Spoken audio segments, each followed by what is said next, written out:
had been married for 5 years, but I had never seen what my mother-in-law looked like. For 5 years, I simply followed my husband's instructions. Every day I placed a bowl of rice in front of the ancestral hall where she supposedly lived, then came back an hour later to collect the empty bowl. But one day when I went to pick it up, I was shocked to find a lipstick mark on the rim, something I had never seen before. Out of curiosity, I quietly approached my mother-in-law's room, trying to find out what was going on. But just then, my husband suddenly came out of the room and quickly locked the door behind him. I tried to ask him about the lipstick, but before I could finish, he impatiently dragged me away. The more evasive he acted, the more suspicious the first became. So I began secretly watching his every move. After several days of observation, I discovered he would sneak into the ancestral hall every night after I fell asleep, and stay inside for hours when he came out. He always had a strange look on his face. I was certain there was a hidden secret inside. So one night while he was gone, I went to the door and peered through the cracks. And what I saw stunned me. The person I had been serving rice to for 5 years wasn't my mother-in-law at all, but a young woman. The next day, I carefully questioned my husband about his mother, but he insisted she had a skin condition and couldn't be seen in public. Seeing he was still making excuses, I offered to invite a doctor to examine her.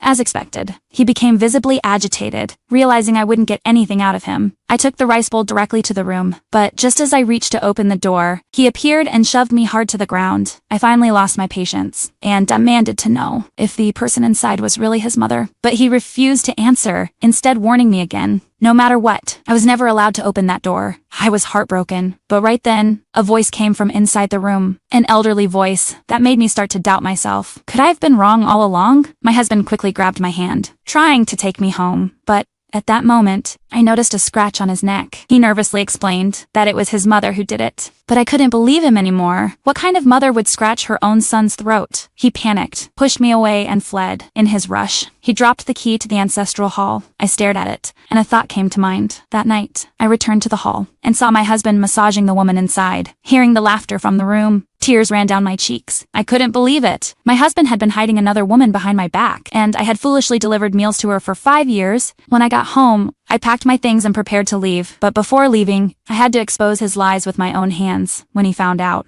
he exploded. We argued fiercely, and in the end, he slapped me hard across the face. Now that everything was out in the open, I didn't hold back. I said I was going to tell the village chief everything. But just then, a neighbor rushed over, saying there had been a break-in at the ancestral hall, and told us to hurry over. My husband turned pale and ran with the villagers to the scene. When the crowd prepared to break down the door, he suddenly stood in front of it, desperately refusing to let anyone in. I couldn't hold back anymore and demanded to know who was actually living in that room. But to my surprise, he dropped to his knees and begged me not to open the door, saying if I did, our family would be finished. But hearing that, I felt nothing but anger. I pulled the key from my pocket